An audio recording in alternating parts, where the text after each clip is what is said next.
As consumers, we are bombarded by it at every turn, like the Incredible Hulk being bombarded by gamma rays. But what makes some media endure, while others are banished to the forgotten black hole of obscurity, never to be heard from again? Who or what decides this? Hetero life mates Steve and Yahel want to know, and they want to know now. This is Obscurity Now. And what's up, Obscurians? It's time for another episode of Obscurity Now, the show that takes a look at weird and almost forgotten pieces of media, and then we decide if they should be remembered for all of human history or tossed in the black void of obscurity, never to be heard from again.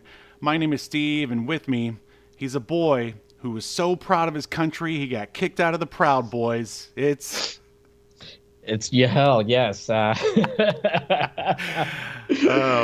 can you imagine you're like too crazy for the Proud Boys?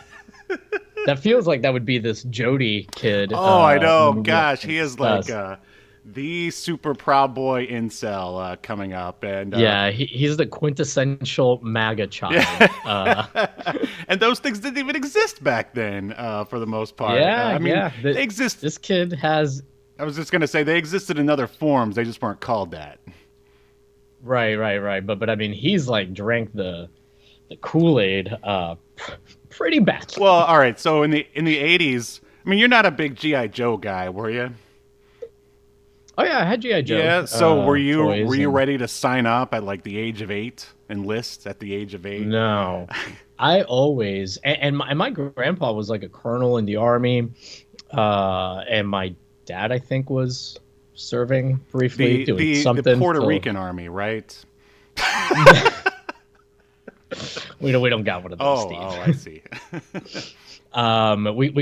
We can't even like finish our roads. We don't have time for it. Well, hey, I would say that problem is infecting all of America, not that's just true. Puerto That's Rico. true. That's yeah. true. That's so true. Yes. So you weren't ready to enlist. Even as a kid, I thought. I mean, no disrespect to anyone that served. One of my best friends, Ian, is in. What is he in? I don't know. He's overseas somewhere right now. I don't know why, because he's like such a smart guy. He's like a chemicals. I don't know, something to do with chemicals. I don't know. Anyway, but yeah, I always thought like signing up for the army was kind of dumb. And most of the people I've met that serve aren't the brightest. There's a few I've met that are pretty smart, but there's a reoccurring theme in terms of the average IQ of the non-officers, at least. Damn. Wow. Okay. Well, I mean, luckily we have a small... I got a lot of hot takes for this episode. All right. So when I was, I don't know, between the ages of 5 and 8 playing with G.I. Joe and, completely caught up in the violent military fantasy that is G.I. Joe and, Commando and Rambo and all those other things that end with O. Yeah, I was ready to sign up, but I figured it out real quick. Wow, really? I figured it out and of course, like my parents were like, this is just a phase, right? But I mean, Tim of Tim's Toy Box, I mean, he was in the, what's the one when you're in the boats? The Navy? Yeah, that was it. But he, and he... The one where you're in the boats? I don't know why it escaped my mind, but yeah, he was in a, Battleship. You sunk my battleship. But yeah, he signed up and he requested to be put in a position that didn't engage in any kind of like battle or violence or anything like that. What position is that exactly? I don't exactly know what he did. Probably a lot of swabbing of the poop deck, if you get my drift. Oh, hey. But anyway, the aforementioned Jody, I'll just transition here, is sort of the main character of the movie we are talking about today, Uncle Sam, which I swear it should be called Dead Uncle Sam. I don't know why they didn't call it that, but that's I remember because I actually watched this movie just to get into the history all the way back in the 90s when it showed up on the shelves of Blockbuster. And I watched this before as well. Oh, really? Oh, wow. I feel sorry for both of us, almost. I mean, yeah. And the funny thing is, like, when I pulled it up it's on Amazon Prime for free, by the way. It's included with Prime for anybody that wants to not waste, but it's 90 minutes long. Yeah, when I saw it, it showed that I had already watched it. Oh, and I'm like, recently? I'm like, wait a minute.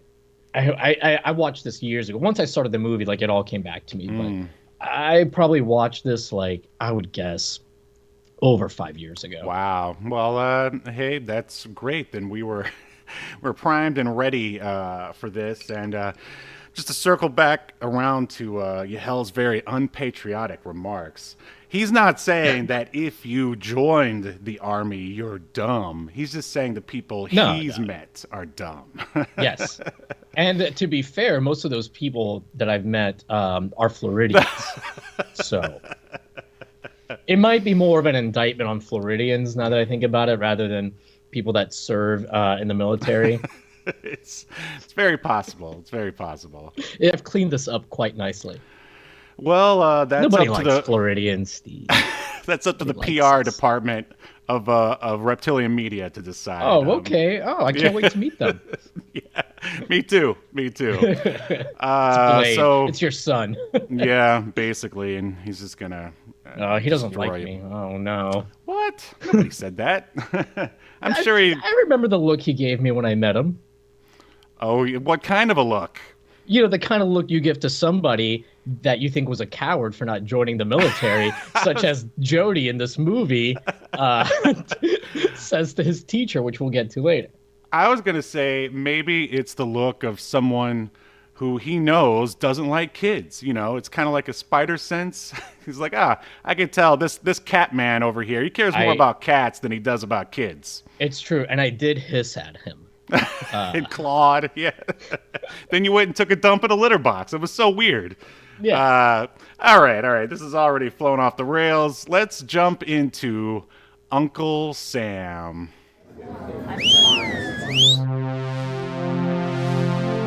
Welcome to your feature presentation.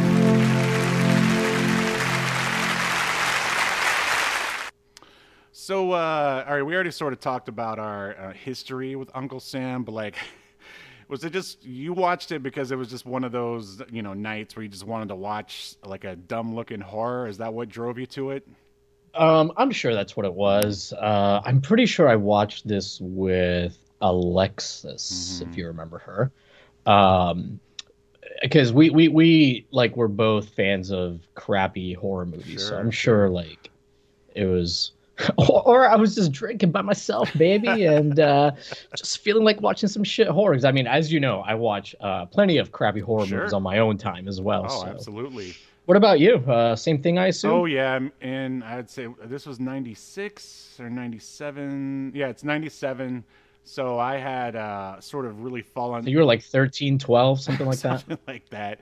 Old enough to rent it from Blockbuster, at least. And we had me and my friend in high school had definitely fallen down like the horror rabbit hole, and we're just like, trying to rip off Mystery Science Theater 3000 and that sort of thing. And I think I remember we saw Jack Frost first. You're familiar with Jack Frost, that's right? another. Of course, I've watched that one and a couple times. I kept in my mind, I kept confusing Jack Frost with this because I was like, oh man, I can't wait to watch this hilarious tongue-in-cheek, Uncle Sam. Just like that scene when this and this happened, and then I started watching this. I'm like, oh wait, this is the other one, the one that took itself like too seriously. And was it really that funny? Yeah, Uncle Sam. I will say this is gonna sound strange, but it's unfortunately competently made. Right, right, and yeah, it takes itself too seriously, and I think I figured out why, and we'll talk about that in a minute. But yeah, I mean, the VHS cover definitely is geared towards people like us who want to watch like sort of a wacky, tongue-in-cheek, kind of like a slasher, Friday the 13th ripoff. But then when you start watching it, like that stuff sort of happens at the end, but There's not enough of it, I would say. Exactly. But let's jump in the IMDb.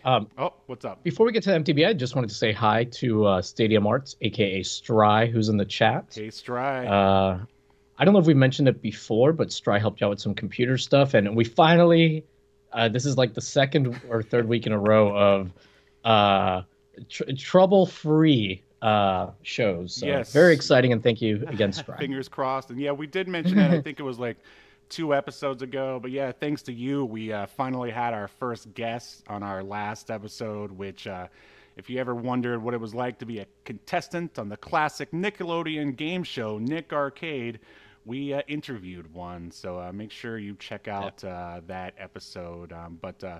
Jumping in. Smoke Monster is, sorry, I keep interrupting you, please, Steve. please. I just don't want to hear your voice. Well, we have to acknowledge the great people in the live chat. Yeah, Smoke Monster is also here, and yeah, the show last week was a lot of fun. Our guest Ruben was a contestant. I really recommend watching the show. Ruben was a great guest. I wish we could have him on all the time. Actually, he was a lot of fun. But I'm just quitting, and he's gonna take my spot. There you go. Perfect. But yeah, and just really quickly, like, for those that haven't or aren't gonna watch that episode, his team gave the biggest ass whooping I've ever seen. And I told you, like, I mean, I watched Nick Arcade when it was on the air, but then for my video, I watched like 20 or so episodes. And I think his team like had the biggest margin win. It was like, what, 335 points to like the other team's 15 or 25, something like that. Like, it was over 300 points. It was an insane ass whooping. And Ruben answered like 99% of the questions. So. Yeah. Anyways, you gotta check the it. IMDb, Steve. Yeah, you gotta check it out, and you can watch like the actual Nick Arcade episode on Paramount Plus. Whatever. Okay, we promoted that enough. Episode 18. Yeah, right. All right, so Uncle Sam, which I still think to this day should be called Dead Uncle Sam, but whatever. Uncle Sam premiered in the USA on July 4th, 1997. It's rated R and clocks in at about 1 hour and 29 minutes. And here's the synopsis. A Desert Storm vet who was killed in combat rises from the grave on July 4th to kill the unpatriotic citizens of his hometown after some teens burn an American flag over his burial site. And this was directed by William Lustig. Are you familiar with the works of William Lustig, or should I just read them off first? I've never heard of this guy. Because he, I would say he's almost kind of a quintessential 80s horror director. He did Maniac, which is technically like the late 70s, Maniac Cops 1 through 3. And then I guess he started his career with hardcore porn along the likes of The Violation of Claudia. And Uncle Sam was his last feature, and it's probably for the best. Spoiler alert. Well, I do see though that he kept producing. Yes, yeah, he kept producing movies and well, pretty much movies. And yeah, he actually directs a lot of like documentaries and DVD sort of extras, because he also runs the I guess DVD or Blu-ray company known as Blue Underground. Are you familiar with them? I think I've heard the name, but I couldn't tell you any of the movies. Right. Yeah. I mean, I don't know any of them off the hand, but yeah, I've heard it batted around. And this is written by one Larry Cohen, who was also, in his own right, kind of a B movie legend or B horror legend. He wrote Maniac Cop 1 through 3.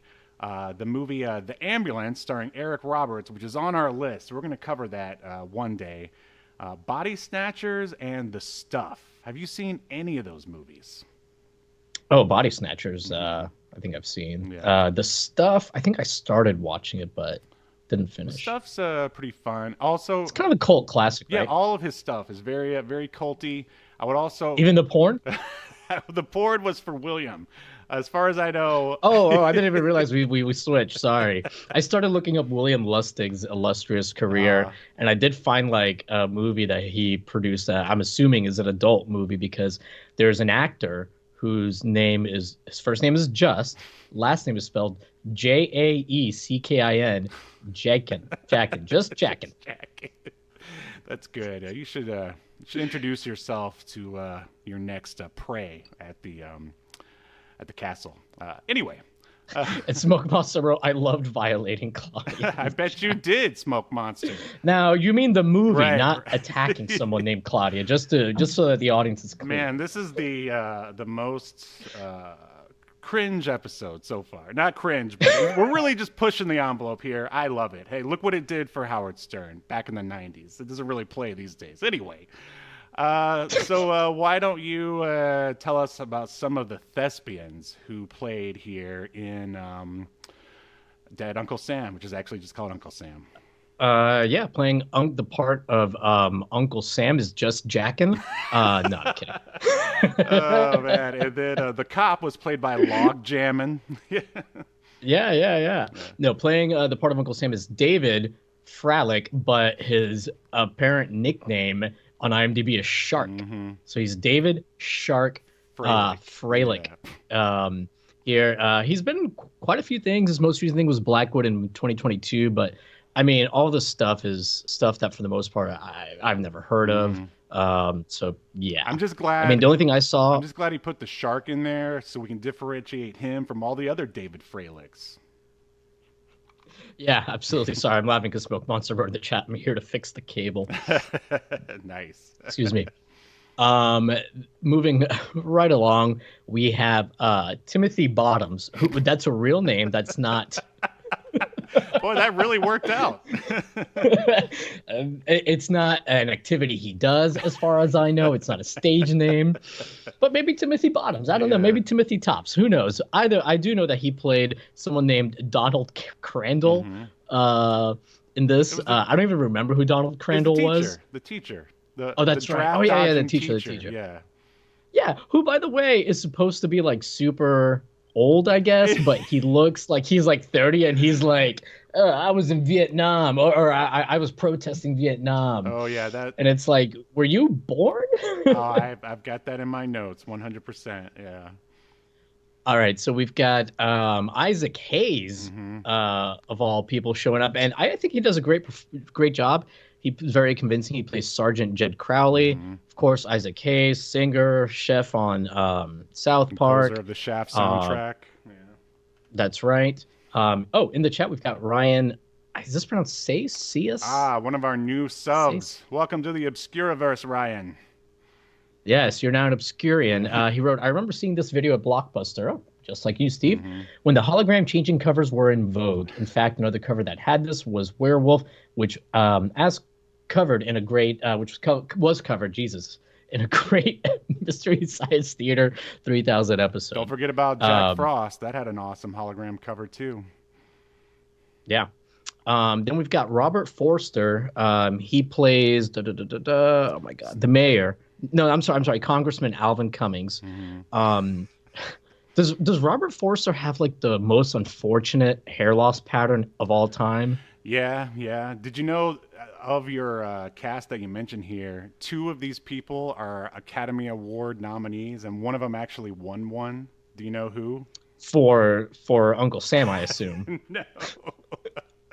For other stuff. Well, isn't Robert Forster? I thought he was nominated for an Academy Award. Yes, he was. And then the other one is Isaac Hayes, and he won for the Shaft soundtrack. Oh wow. Robert Forster, he's never like the leading man. He's never on the poster, but dude's been in a million things. As soon as you see his face, and unfortunate hair situation, which to this day he refuses to just shave. So it's just the spottiest. He refuses to shave because he's dead. Oh. I saw he did something in 2021, so I thought he was still alive. Oh wait, he died in 2019, so I guess that was produced. That was. I mean, I'm gonna assume that he was in it filming while he was alive. It was a necromantic remake. Yeah, it's the Uncle Sam 2. Yeah, there you go. William Smith plays the Major. Holy shit! Will Smith, the Fresh Prince, was in this movie? I didn't even see him. No. This is a different Will Smith. This is Will Smith from, and I quote, "The Erotic Rites of Countess Dracula." Well, I just hope he didn't slap anybody. Right? Am I right? Oh, I'm sorry. But also, he was in the Pantera music video for "Revolution Is My Name," which I thought was pretty interesting. Yeah, that is interesting. He was in an episode of Beyond Belief, Fact or Fiction, which is unfortunately the closest to a Star Trek connection I could get for this. But all right, this is a big cast. Who do I need to actually cover? Christopher Ogden. He plays Jody Baker, which is the kid who's kind of the main character. Was only in 14 things. None of them that I've really heard I would of say outside of SLC Punk. the last person that might be worth mentioning, and I mean, feel free to correct me, but PJ Souls, she's kind of a sort of another sort of B movie kind of veteran. Started out on Halloween. She played one of the Oh, okay. ladies in Halloween, and just kind of skipped around other horror stuff from there. Yeah, well, I would say that that's enough of the cast. There's a lot of people in here. I guess the only other person really maybe to mention, I'm not really going to go into him too much, is Matthew Flint. He plays the deputy. Was it Anne Tremco that you just mentioned? Lewis Harper. I think she's like the PJ Souls was who I mentioned. PJ Souls. And Anne Tremco, who I think played like was she the mom? No, she was the sister, the aunt. Man, they look so similar. It's hard Jody. to. Yeah, I know. Lewis I kept getting them Harper, confused. Yeah. Did you see though that the lady that gets naked, she only agreed to do her brief nude scene if she got to keep one of the masks, one of those Uncle Sam masks, and those are like the cheapest Party City like Halloween mask. Like what? That is a true horror fan right there. That is dedication. I will take my clothes off for horror memorabilia. I mean, you should probably try to track her down and get her number. I mean, that sounds like someone who's right up your alley. I mean, well, vice versa. I'm kidding. And I guess as far all right, that was a character. Never mind. I get She seems to like not be the best negotiator. Smoke Monster said to put a ring on her. Yeah, there you go. Like, you don't even have to pay me. Just give me some props. Just one. Yeah, fantastic. So shall we jump into the movie? Yeah, let's discuss. Oh man, so there's like so much boredom here that I sort of wrote down some of the scenes here just because there was so little going on that there was not even much to kind of like comment on. All right, so I'm just gonna like the first half of the movie is just utterly boring. Like the pacing is bad. And I think that's what really hurts this movie overall. Man, I promised myself I would start out with the good, but I mean that's basically I think what hurts this movie the most. I think the opening scene isn't bad. No, not too bad. And it makes you think, oh, this is going to be like a violent, bloody movie. It starts off like they're in Kuwait. Kuwait looks to be located in, I don't know, Pennsylvania at night. They tell you, it's Kuwait because the name flies up on the screen. The words. Yes, Kuwait. And I mean, I've basically in the cold open. I mean, I've got it all written down here. Might as well go through it. A couple of army guys, Yahel's favorite people, are investigating the deaths of a few soldiers who died by friendly fire. They come up to one sort of like charred corpse of a dude. And they mentioned stuff about friendly fire. I remember that was a very sort of popular term. I guess, war, pick a war. I guess it was popular in Kuwait, and then it was popular again in Afghanistan. I think like the two army guys are like, I can't believe we did this to our own guys or something like that. And then they go up to the sort of charred corpse, and it's who ends up being Uncle Sam, basically. He wakes up and says, "Don't be afraid. It's only friendly fire." He grabs one of the army guy's guns, shoots through him to kill the other sergeant who has the raspiest voice, like outside of like that guy's been smoking since.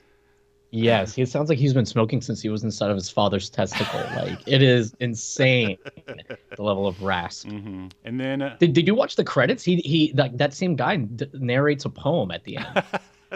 That's awesome. And I will say the opening credits are actually pretty fun. They use a lot of stock footage of, I guess, like 4th of July parades and stuff. I don't know. What do you think?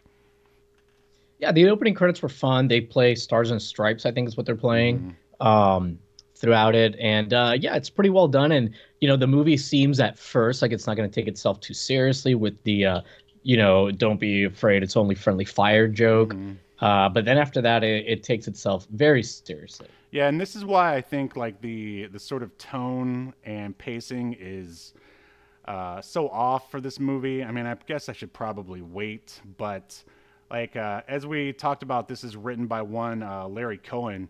And if you watch the movies that he wrote and directed, such as like The Ambulance, The Stuff, Q, The Winged Serpent, the way it's written is very sort of tongue in cheek with kind of like one liners and stuff. And then it's got a certain like energy behind it that I guess he brings as a director, where what William Lustig is more of like sort of like a thriller kind of guy. Like Maniac Cop is more of like a serial killer Yeah, like thing. a sexual thriller kind of guy. Yeah, exactly. So I think I don't know, both of them were kind of off. I feel like Larry wrote it, and then William was like, "Well, I'm going to make this a William movie," and then and ultimately, well, you'll see how it goes as we continue to go on here. I mean, would you say that that's an accurate kind of hypothesis?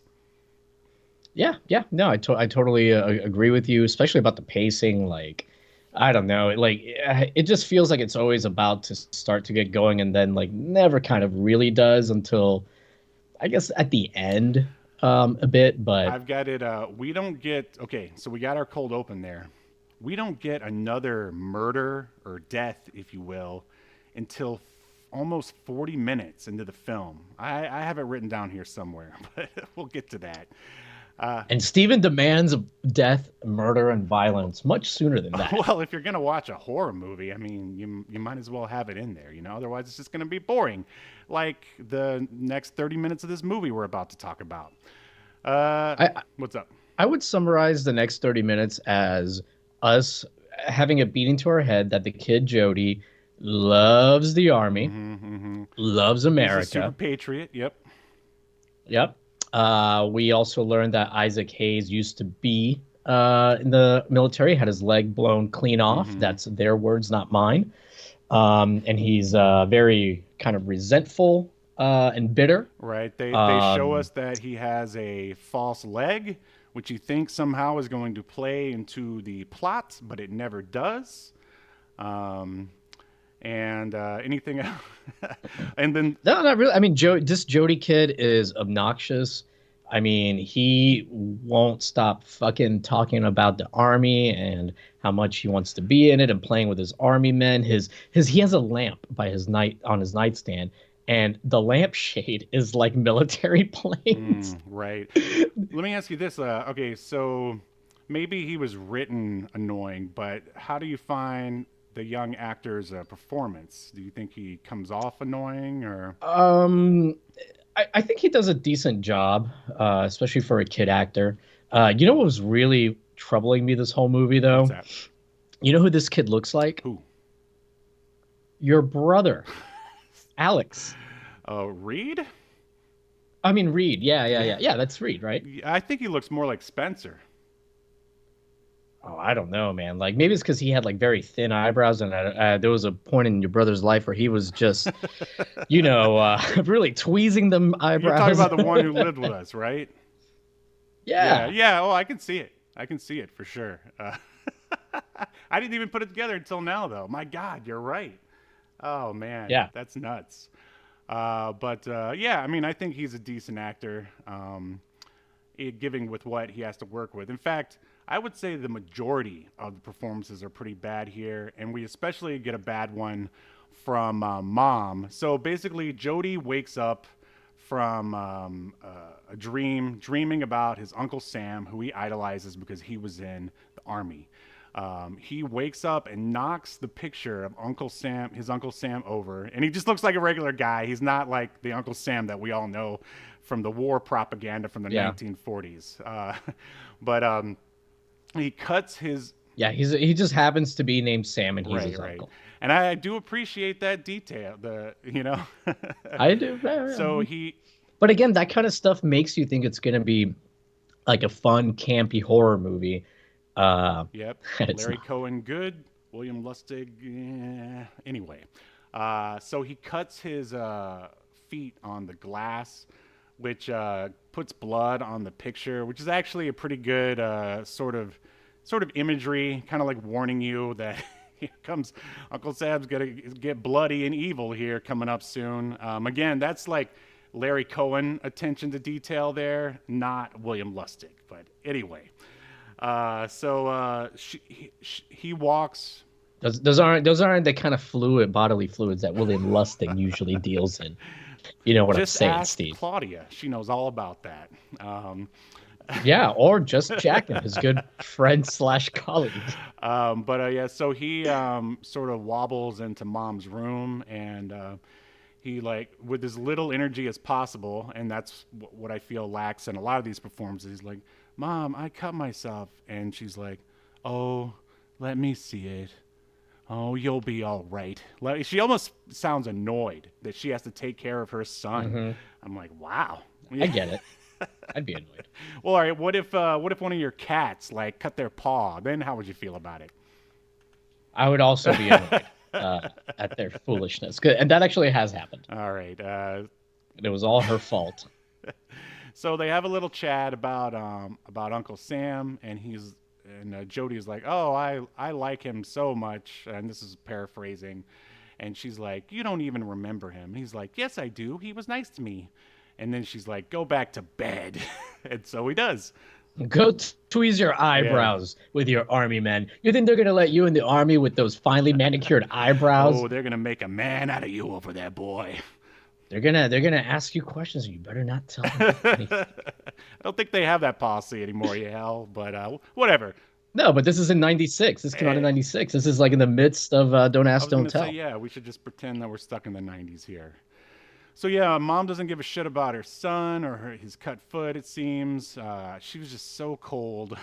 And then before he leaves the room, though, he gives a really creepy smile. I was like, are they going to make this kid evil too? And they kind of do, but maybe. But more on that later.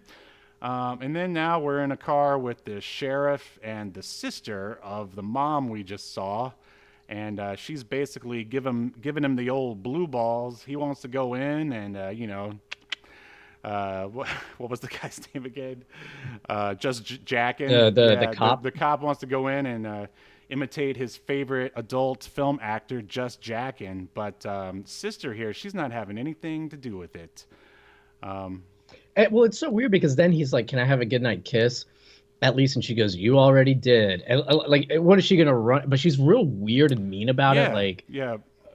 Does she think she's gonna run out of kisses? Like, right. what? Well, they explain it later. Of course, that. Okay, so she was married to Sam, and they explain basically that he doesn't kill for his country. I mean, since we're not talking through the whole movie here, I mean, I'm not going into spoiler territory, am I? Too early, but. Who cares? Yeah, you're right.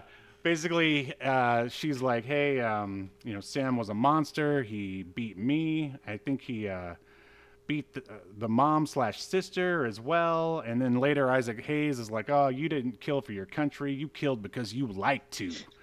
But later, Isaac Hayes is like, "He bit my leg off." See, now that would have been funny. That would have been great. That would have been great. But yeah, and everybody in town knows that Sam was like a hothead. Mm-hmm. So that's something that I guess is important, but it doesn't really play into it. But like several other characters talk about how like, oh yeah, that Sam was a hothead or whatever. But it's been 3 years since he disappeared / died. They never, as far as she knows, found her body. So that's another thing. The opening scene in Kuwait is actually, it's current, but they find his 3-year-old body still fairly fresh, like it has skin on it. And I think the bigger question here, Yahel, is like, at the beginning, did he come back to life and then die later, or was he already this zombie thing? And why did he become a zombie? They never explain it. Smoke Monster in the chat wrote, "Thank you for your service watching this movie." Yes, we're the real troops. Yeah, we're the real heroes. We're the real warriors. But yeah, they never explain it. When I started watching the movie, and like I said, we both watched it before, I remembered that like there was something that exploded with them, like some kind of chemical, but that's not the case. They find his body. It's been 3 years, and he just comes alive and snaps their neck, but then he's like back to being dead until I guess they come pick him up. Yeah, very strange. And so did he get his revenge at the beginning because those two guys were just like, oh, this is because of the friendly fire. Is that what made them unpatriotic? Because that's his thing. Like, all right, so there's a couple of rules, very fast and loose rules here for Uncle Sam, is that he basically, for the most part, only kills people who are unpatriotic. Yeah. Well, he does kill some randoms Kills a lot too. of, but like they try to make them. I think there might have been few scenes that were cut or just never shot. Like everybody who dies is basically an asshole, more or less, in this movie. Right. I think the one that because he kills the teacher who, and so basically at the end of the movie, there's like this big 4th of July celebration in this like small town. And I'm very impressed with the number of extras they got because I assume this is not a high budget movie. And they made it look like a real, celebration. It didn't look like something set up for a movie. So kudos to them on that. But basically, that's when eventually Uncle Sam, who's wearing like an Uncle Sam outfit to disguise his grotesque zombie-like body, starts killing people. And like he kills this Jody's teacher. Because he's a draft dodger. Jody... Right. He basically had dodged the draft, and he implies that he left the country to dodge the draft, but also he protested. And like Jody says, why Uncle Sam said that people that did that were cowards. Yeah, let's talk about that scene. Basically, Jody is in school, and they just start talking about the darkest shit you could ever possibly imagine. Well, like at this point, they've brought back Sam's body. Sam's body is in Jody's and that's house. like the first sort of thing where you really, all right, I mean, obviously you have to suspend your disbelief at the beginning of the movie. But here, just why are they try to come up with, basically they bring his body home for some reason. They being the army. To bury it, right, Steve. But, they find his body. They find Sam's body, and a military guy comes in and informs his spouse or who was his wife that, hey, we found your husband's body. Here's his dog tags. And then this guy wants to like sleep with her, and he's like, I'll be in a motel down the street if you need me. That scene. He's all right. So yeah, General Biggs is the guy's name. He doesn't really have a huge role, but yeah, basically. They show him in like the seamiest, like sketchiest hotel with like the biggest, neon lights like flashing in the background for some reason. Talking to the worst little TV you've ever seen. Yeah, like I mean, and this feels like William Lustig because like a lot of his, like if you watch Maniac, if you watch Maniac Cop 1 through 3. It's all very sort of slimy and grimy and like, the underbelly of New York. And like, I could picture a hotel like this in New York, but they're in like middle America here. Like, why would they need like giant neon lights and stuff? But it's still fun to watch. And he's on the phone and he's just like, I'm going to sleep with the guys, with the, Uncle Sam's wife or widow.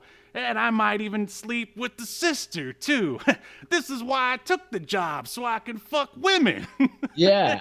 He's like, that's why I volunteer for this duty, He has some joke about, like, civic service or something. But nothing ever comes of it, really. Like, I mean, he's just in a couple other scenes where he mentions that, again, hey, I'm at this motel down the road. The whole reason why they even have that scene, again, is so they can show that Uncle Sam only kills like assholes who are unpatriotic, even though he kills pretty much everyone. But yeah, I mean, I guess it would. But back. Sorry, go ahead. I was going to say, we don't. I guess the filmmakers don't want us to feel bad if he kills like a good general or something. I don't know. That's just how I take it. But anyway, you were saying. So back to so they bring the body home. It's in Jody's house in a casket that's locked. They put a lock on the casket so that nobody opens it to see his body. But then like the next day, Jody goes to school and he brings Sam's medals it's not like show and tell there, and he just randomly announces to the class, my Uncle Sam is dead. They brought his body back and it's in my house. And the teacher's like, what the fuck? I don't think he was disturbed enough. Like everybody seemed to be okay with it. And then that's when they got into their talk about the teacher being well, basically. Jody was like, "Were you ever in the army, Mr. Crandall?" And then he's just like, humana, humana, I'm a draft dodger. I mean, he doesn't use those words, but, and then it ends with Jody calling him a coward. Yeah. And then he's like, and the teacher has like a weird look, and he's like, "Hey, Jody's like, I didn't call you a coward. I'm just saying that's what my Uncle Sam called you." Yeah. Like, he's But like, please, Mr. Crandall, don't hit me. Like, did you notice that that coward would never hit him? He's not a man of action. He's just not. Did you know that Jody was wearing camouflage pants to like school? Oh yeah, I mean, didn't you have a pair of camouflage pants like back in the '80s at least, or shorts at least? I had like camouflage cargo shorts in the '90s Yeah. or something like that. But the thing is, like, that's not why he's doing it. It's because he wants to be in the Right. army. Like, it's just more of his obsession Yeah. with the I mean, army. I appreciate that attention to detail. It sounds like you're getting hot. I'm just asking if Yeah, you I noticed. noticed. I'll back up. I noticed, you draft dodger. But yeah. So yeah, there was that scene, and then what do we got here? I know there's a scene. But sorry, just to go back to the camo pants. I mean, he's wearing them because he's like a red-pilled Proud Boy psycho, though. Is the He's difference? just a patriot, Yahel. You're blowing things out of proportion. Smoke Monster said he also rocked camos. Yeah, I mean that was like a thing that was popular, but he's wearing it because he wants to be ready to have your mind blown. I'm wearing camouflage shorts right now. Dun, dun, dun. Who could have seen that coming? Certainly not William Lustig. But let's see here. No, he always sees everything that's coming. I bet he does. So one thing that I thought was kind of messed up, and again, like, God, like, the mom and her sister are just so cold in their performance and the way they're written. After basically the whole opening or second to opening scene with the glass and, just go back to bed, Jody, you're fine. The mom tells Jody to go clean up the glass too. Like, what if he cuts himself further? Right? Because we find out that this kid is about 9, maybe 10, because he says later that in 8 or 9 years he's going to be able to enlist. So, at the most, he's like 11, I guess, or 10, maybe 9 years old. I guess he doesn't even know how old he is because he says 8 or 9 years. Right. But yeah, so like I wouldn't have a 9-year-old clean up the glass. That seems like a bad idea. It's called lazy parenting. But anyway, I guess positive. I mean, there is some decent cinematography here. I already talked about the lighting of the over-the-top sleazy motel. But there's also, when they first bring the coffin, like when they take it out of the hearse to move it into Jody's house, it's like in slow-mo and shot for, like, the camera was sitting on top of the coffin. You know the shot I'm talking about? Yes. Yeah, yes. I thought that was pretty cool. Like, I wish they would have done more stuff like that, but otherwise, this is shot in the most bland way possible. Yeah, it's competent, but not very inspired. Workman, if you will. Let's see. Okay, so now there's Jody he comes home, and his mom is having dinner with Ralph, her boyfriend. And, like, you can tell Jody's mom is trying to get him to stay dinner so they can have dinner as a quote-unquote, pseudo unbroken family. And, he's trying to go to his room, and but then mom is like, no, you're staying. So they're having dinner, and Jody starts spitting facts about, about Ralph being, like, a piece of trash or something along those lines. Do you remember what I'm talking about here? Yeah, because like Ralph is a lawyer basically, and basically Ralph tells a story about how like they beat the government in court, the IRS specifically. That I guess like one of his clients basically had done some sort of tax evasion, used some loopholes in a questionable manner, but he won the case, and he brags about how they sent like junior IRS agents and lawyers, so he just drowned them in too much paperwork. And so anyways, this is apparently is supposed to mean that because he helps people not pay Uncle Sam. He's cheating the government. That, like, so he's of course unpatriotic. He must be killed. He's not patriotic, so we got to kill him at the end. Do you think the filmmakers agree with Uncle Sam? I don't know. I feel like this is just a paycheck for everyone involved. I don't know, man. This is such a weird movie because, like, a couple times they seem to try to make some kind of social commentary. Like, there's a scene where Isaac Hayes is trying to discourage Jody from going into the military. You know, he explains to him, you know, the horrors of war and how really it's not like it was before, and we don't know really even who the real enemy is or what we're fighting for when, you know, troops are sent out there. And so you're like, okay, that's cool that they're making this statement, but then, like, there's other times where people are upset because, like, there's a scene at the July 4th celebration where a kid goes to sing the national anthem, a teenager, and he starts singing it like normal, but then he like does like screamo version of it, like all of a sudden to like piss everybody off, and he like moons the crowd. That was so. So he's an American. Well, again, the only reason that scene was there is to justify that kid's death. Basically, it was so awkward, like, and stupid. Like, why would you have someone come up to sing the national anthem, but like you didn't rehearse, and plus this kid's. Well, he might have rehearsed it normally because he starts off singing. But this normal. Kid's obviously a known troublemaker. Like, why would you have like the local teenage goof come up to sing the national anthem? But anyway, I mean, Hey, maybe they thought he was turning over a new leaf. But it's funny. Smoke Monster in the chat wrote, "Is this movie a series of vignettes?" Kind of. I mean, it's just, once you get past the 35-minute mark, it's basically just one kill after another. I think part of the problem with the movie too is that we don't really know the motivations for Sam's like murders until like he's already done a bunch of them, and the kids like basically bring it up kind of. And I wish they would have had, a couple scenes establishing maybe Uncle Sam like watching people be because Uncle Sam can talk.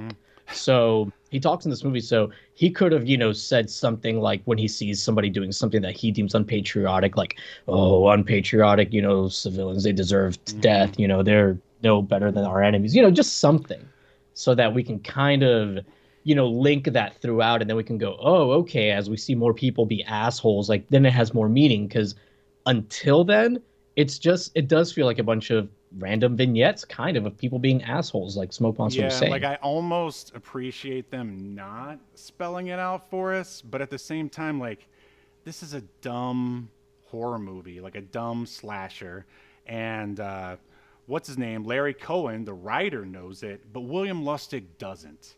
And so he picks and chooses like what he wants to do within the realms of like the dumb horror movie, and then the William Lustig sort of style, like it just, or whatever. I agree with you. Like, normally I don't want things spelled out, but you need to establish also the slasher's motivations. I feel like in any horror movie, and they take too long to do it, and they kind of don't really do it explicitly enough, in my opinion. No, it's too vague, and it's some other vagueness that comes in.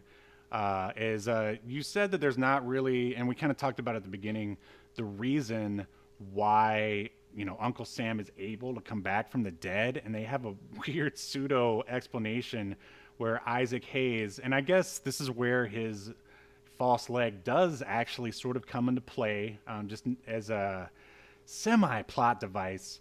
Basically, he talks about phantom leg syndrome, how when he lost his leg, he still feels like it's there, like twitching away. And somehow they try to apply that to Uncle Sam. Yeah, he just still feels his whole body. Yeah, exactly. No, that's exactly it. And that sounds like a Larry Cohen explanation for sure. But it's like... Do you think, Steve, that's why when Isaac Hayes is talking about phantom leg syndrome, which is always what it's called, phantom limb syndrome or whatever, he calls it ghost limb syndrome. Do you think they changed it to ghost because of this guy coming back from the dead? Well said. Yeah, I think that's exactly why they called it that. So anyway, what's up? I was just going to say, one thing I did appreciate is once the killing starts as Uncle Sam, the first guy he goes after is a guy that's dressed as Uncle Sam. funny enough. Oh, And he's on this stilts. is a classic scene that we have to mention because I'm pretty sure this was on the back of the VHS, and nothing is gonna make teenage boys rent this movie than the possibility that there could be nudity in it. And yeah, so Yeah. the frame is actually up here in the Obscuritron somewhere, and yeah, so basically out of nowhere, this woman, she or I don't know. I thought this woman was one of the two sisters at Yeah, first. they really have a thing for blondes, whoever this casting director And is. they all look very Yeah, similar. yeah, they do. Anyway, she's walking out of the shower. She's got her towel on, There it and is. she goes to the mirror, starts like drying her hair, and out of nowhere, like the camera sort of there's a slow pan over, and looking through the window that she, of course, is like right in front of without the blinds down, is an Uncle Sam on stilts. And he's basically sitting there watching her, hoping that towel is going to come down. And then it does. And how does she sees him? Does he make a noise or something? I don't remember. I can't remember either how she sees him. She either hears him or sees him or whatever, and then she runs out of the scene naked or whatever. Right. Now, I understand like the need for stilts, so you can perv on some girl on the second floor. But and I guess the reason why he needs to wear the suit is so people can't see that it's him. Is that what's going on here? Right, but she knows who it is because she calls him by name. Right. And I have to say, like her scream, and also previously there was oh no, it was crying. Like anytime someone screams or has to emote in this, terrible. It's the fakest. Like just like they maybe got 2 takes to like pull off a scream. Yeah. It just sounds awful. So Well, what I was going to say though that I do like about this is so the police show up somehow while on stilts. He's able to get away from the police, and then eventually Uncle Sam. I don't know why he kills this guy. I guess because he's like sullying the name of Uncle Sam by being a peeping Tom. So, this is one of the few times I've seen in a horror movie where like the person trying to get away from the slow walking killer has a good reason why they can't get away. He's walking away on stilts, and he can't take the time to like take them off and stuff. So I actually appreciated that. Sure. Yeah, I mean this was the first kill at 31 minutes, and but it sort of establishes the kills after it where there's always a cut. Like you only see sort of like the aftermath of what happens. Like you see basically Uncle Sam and whatever sort of device he's using to chomp down on someone. It goes down, and you cut away, and then you see whatever is happening afterwards. And and that just shows that they didn't really have the budget to pull that kind of stuff off. The only time they kind of show the kill all the way through is when the deputy gets stabbed through his abdomen with a flagpole. Impaled on the American flag. I mean, that's what better visual could you possibly have for a 4th of July themed horror movie? Yeah. But you're right though. All the other ones, like he cuts off the kid that sang the national anthem. He cuts off his head, but it's like you see him doing like the hacking motion, and then next there's a cut, and he's just holding a severed head. Yep, that's it. And oh yeah, he kills the stilted perv with hedge cutters, which there's no real metaphor there, but whatever, they're hedge cutters. Then all right, there's another death. All right, so basically the thing that kind of kicks off his resurrection, and it's actually right there in the synopsis, is and it's weird because he's not even in the grave at this point. Like they're like one of the sort of it's where he's going to be buried. Right. And I was just going to say one of the classic sort of tropes of like zombie movies is when you see like the zombies, like their hands like shoot up out of the ground and they pull themselves up. It always looks great, but they didn't want to do that for this. I guess they just too much work. So instead they just leave old Uncle Sam inside Jody's house.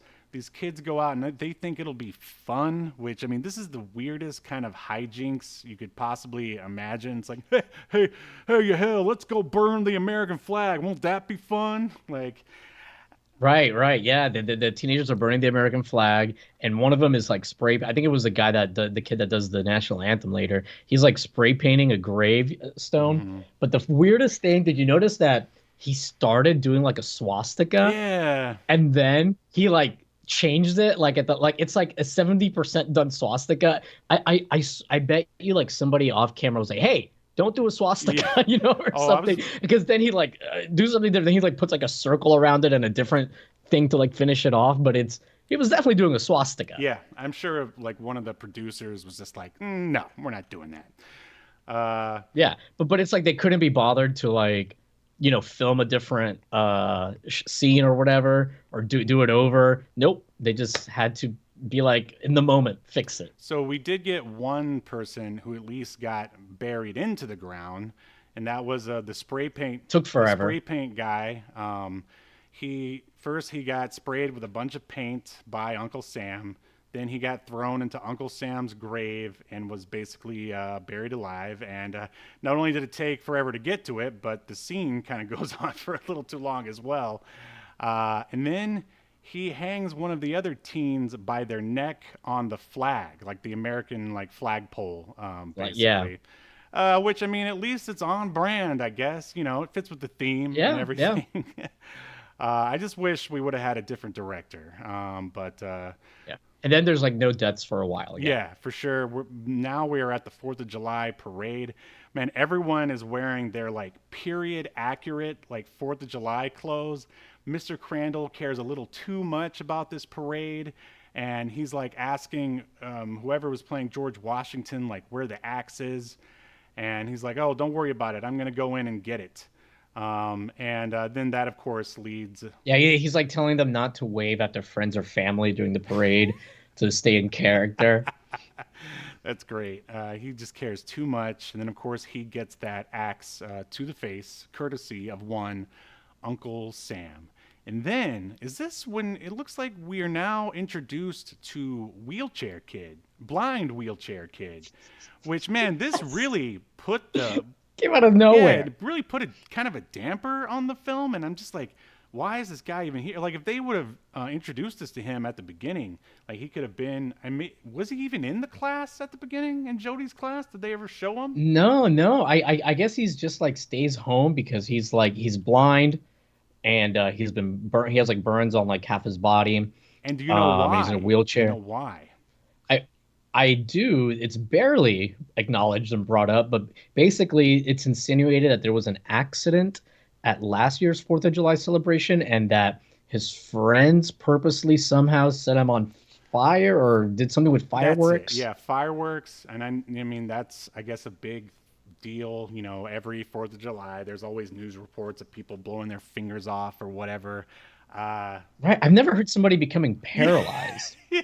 I mean, he looks like freaking Two-Face from Batman. He's got like half his face all Yeah, scarred well, up. the burns, okay. The Sure. burns, fine. That makes, sure, fireworks, but like it's only like on the right side of his face, not even the whole half. Right. Why is the other eye not work?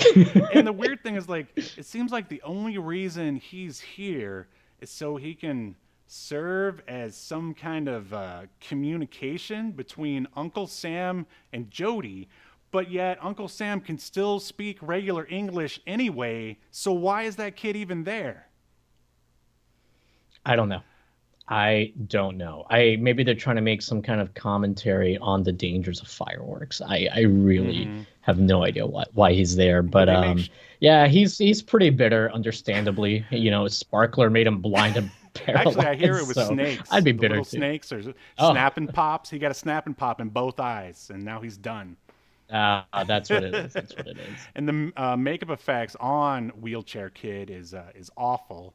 And I mean, child disfigurement is kind of like a damper on what should be a fun kind of dumb horror movie, but we've already spoke about that enough. They make sure to let us know, or at least Jodie lets us know, that he wasn't even there when the kids disfigured Wheelchair Boy. And he's like, hey, we should hang out. Go listen to some CDs. CDs. How old is that? Am I right? It's crazy. Yeah. And so, yeah, then we get Jesse Colbert is the name of the kid who, I guess he's the last one left of his friends. And he's not even worried about the fact that his friends are dead. He gets up and... Yeah, when he goes on stage to do the national anthem, he says, oh, this is for you, Rick and Pete. And so he then takes a dump on the national anthem, basically. And I don't know. I guess that would honor his friends who were big time douchebags as well. And then I think that's when they have the. Well, no, actually, it's a little bit later. This is when Well, we don't have to go Yeah, yeah. through it I'm beat trying by beat or to. anything, but basically, it's weird because there's like several more murders. There's a girl that's cooking ribs. She gets Because she was murdered smoking. That's all she was doing. because she was smoking pot. Because she took a break. Because she took a Uh, break from cooking at the 4th of July mhm, to go smoke a joint. So that's why she gets mhm. killed. The guy, the teacher from earlier, he's playing Abraham Lincoln at the parade. So he's like dressed up in costume. Oh, That's no. It's Ralph, the Yeah, lawyer. yeah. I'm sorry, the lawyer guy from earlier that was fighting the IRS. And as Lincoln, he gets shot in the head at some point, but nobody That's hears fun. it, nobody sees Yeah. it. But the thing is, like, when they find his body, this is like, I think, like the third death that they know has happened at the 4th of July celebration thing. They don't cancel it. They just keep it Yeah, going. it's the sort of like Jaws trope of I mean, and they don't even really explain it as well as Jaws does, which is on the same list as this movie as Fourth of July horror movies. But Really? yeah, basically it's like, oh, we can't shut down Fourth of July, like because of a couple of murders. Um, but yeah, I just a couple of scenes to mention. Like basically, there's a scene where Uncle Sam comes up and touches Wheelchair Boy, and he's like, "I'm here to do the things for you that you want me to do," which is like the clunkiest dialogue ever. And Yeah. I guess And it makes no the sense. idea is that they're both like charred. They're supposed to have some sort of weird connection or something, Right. which is stupid. And it's proven that like William Forster or Robert Forster is only here, which I mean he plays a great sleazy senator or whatever. He's here so we can get blown up by fireworks. Like that's the only reason. That's the only thing he does for the story is get blown up by His fireworks. death could have been really cool because like it's cool how it gets set up. Like he's strapped to like they're about to do the big fireworks, Hmm. show, and he's like strapped onto I don't know, something I can't even remember. Yeah. And he's got a bunch of fireworks like stuck in his chest. And so I thought they were gonna have his whole body Hmm. explode, but nah, just some fireworks shoot off of him. The That's fireworks it. And that he's went dead. off in the background were pretty impressive though. If that scene would Yeah. have been made now with a no budget horror movie, it would all be CGI and look like absolute trash. So let's we'll jump to the that climactic conclusion, um, which basically ends with Uncle Sam and Jody in his house. Oh, he goes back for his wife. That's what happens. Uncle Sam goes after his wife. There's sort of a confrontation between them, and Jody and Isaac Hayes is right, there. Jody and Isaac Hayes. They show up, and basically, and this is the thing is like, so nothing seems to be able to hurt Uncle Sam. So like, what can stop him? And they tease this at the beginning.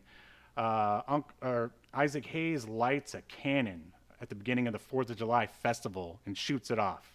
So I guess to signify that the Fourth of July parade is starting.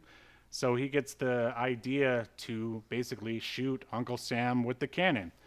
And he manages to, I guess, sort of hit him once, and it basically, Well, he hits like the yeah, I was gonna. house. That's what I was gonna say. Yeah, he blows up Jody's house. He because Uncle Sam is like on the front porch Mhm. of the house basically with Jody. Jody moves out of the way. By the way, I like how Isaac Hayes, because Isaac Hayes is now with the wheelchair kid, Mhm. and he's like, "Oh, I don't know if I should shoot. Jody's in the way." And the wheelchair kid is like, "Oh, don't worry, he'll move." Oh yeah, there's a lot of that at the end where like the mom like should be taking Jody out of harm's way, but they're like, no, no, you go over there, mom. We're gonna go over here. It's just Yeah. watching her son being taken towards the danger. It's hilarious actually. I mean, if I had a little psycho kid like that, I wouldn't be too worried about his safety. Wow, wow, To wow. quote Drago, if he dies, he Wow, dies. it's a good thing that you have a vasectomy. I'm just gonna put it out there. Oh, thank you for bringing Yeah. it up. 8 days ago was the 1 year anniversary of my Oh vasectomy. no, My your vasectoversary. vasectoversary. Oh, congratulations. Oh Thank you. man. Thank you. But okay, so yeah, he blows up the house, and so Uncle Sam is still coming towards Jody And I love how Isaac Hayes. Do they show him at least reloading the cannon? Yeah, they all do. right. They show him reloading the But cannon. Uncle Sam just continues walking in the same sort of a path of the cannon. Isaac Hayes doesn't have to move it in any way or aim. He's Nope. just, it's the old Zippo routine where he's trying to light his Zippo, and then he finally gets it at the last minute. Oh, we forgot to mention that Jody does a little subterfuge at the end before the first cannon shot. Oh yeah, yeah. He basically like makes Sam think that he's on his side, and basically the reason why Uncle Sam's out on the front porch is because Jody has walked him out there. Yeah, basically. so I mean, at least Jody had something to do. I'll give him. I mean, again, my complaints aren't with like the script; it's with the pacing. But we'll save that to the end. Anyway, big surprise: Isaac Hayes lights the cannon one more time, and I guess this one is a direct hit. So basically, the rule is Uncle Sam can be killed by classic cannons from the 1800s. Is that what's going on here? Yeah, he's a Looney Tunes character apparently. Yeah, this cannonball like hits him and he goes flying into the house. I thought that was and then the house explodes. It was an Acme cannon. I thought so. Yeah. Yeah. But the house explodes as if though it was filled with, drums of combustible oil cans you'd find like on a 90s beat 'em up or something. It was an awesome explosion. It was a pretty awesome explosion. It seemed like I paused it, and it seemed like they actually had the kid stand in front of the house and they blew it up for he does the classic "I falling in front of the burning, exploding building" thing. And it was not a stunt person. It was the kid. And then in the next scene, the kid's like on the ground, Jody, and he's like, oh, and they threw like burning wood in his direction. And some of it comes really close to hitting him. I'm just like, Man. What kind of safety protocols were used on this Jody's set? parents did not care. They were just like, give me the money. No. Give me the money. I don't care. William Lustwig, you could throw him in a porno for all I care. Just give me the money. Now it got dark. But anyway, so that's basically, there's one last scene. I guess it's to show that Jody has become a man, or at least has grown out of the sort of military fantasy, at least that I was put under in the 80s. Yahel was just too smart for it, and he's basically burning all of his military toys, and one of those toys was a goddamn G.I. Joe Sky Striker, and I was like, no, take that out of there, you bastard. Yeah. So, and that is basically the end of Uncle Sam. Yeah, it is. It's a movie they made. All right, you ready to render the verdict? Let's do it. Remembered or obliterated? That is the question. All right, Private Velazquez. Do you think that Uncle Sam should be tossed into the brig, or should be awarded many, many more medals in order to be remembered in military history? Well, Colonel Sanders, thank you for asking me. Oh, continue now.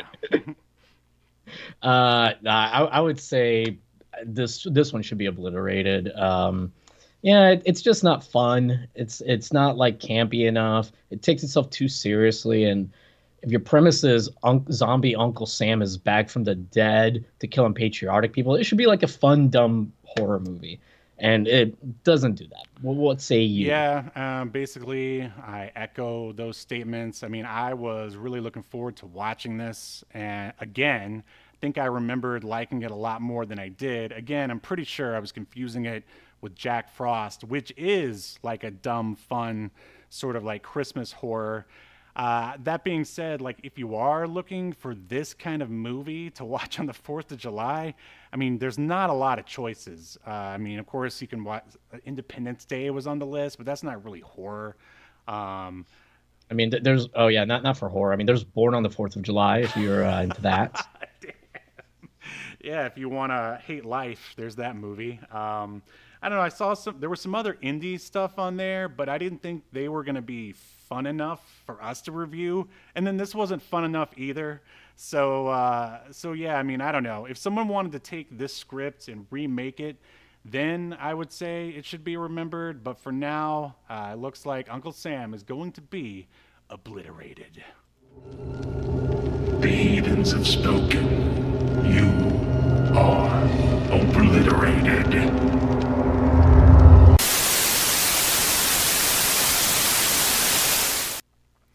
All right. Well, I think we did a lot of good here. You insulted America's military.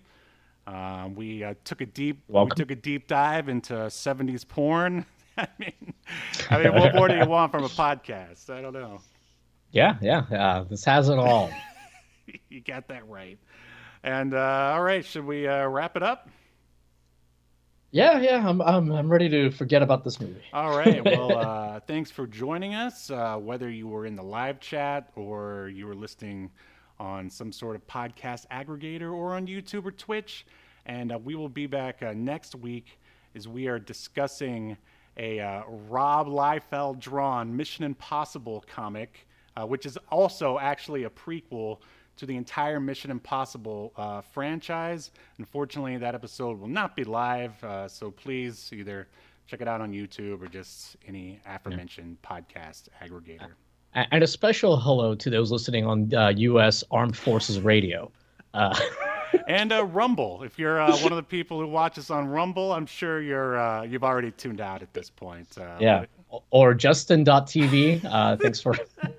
That's not a thing anymore. No, it turned into Twitch. Yeah, right. But those watching on VidMe and Blip TV. Wow. Man, these are some deep cuts. All right, we can continue cutting forever, but now we're just going to cut it out of here. We'll see you next Sunday as we continue to unearth even more obscure media only on Obscurity Now. See you next week.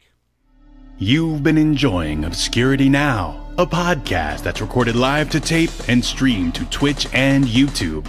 Subscribe so you never miss an episode or hilarious quip. Take us with you by following the download links provided in the show notes to wherever you get podcasts. And take notice of our various social media links. If that's what you're into, I'm not here to judge.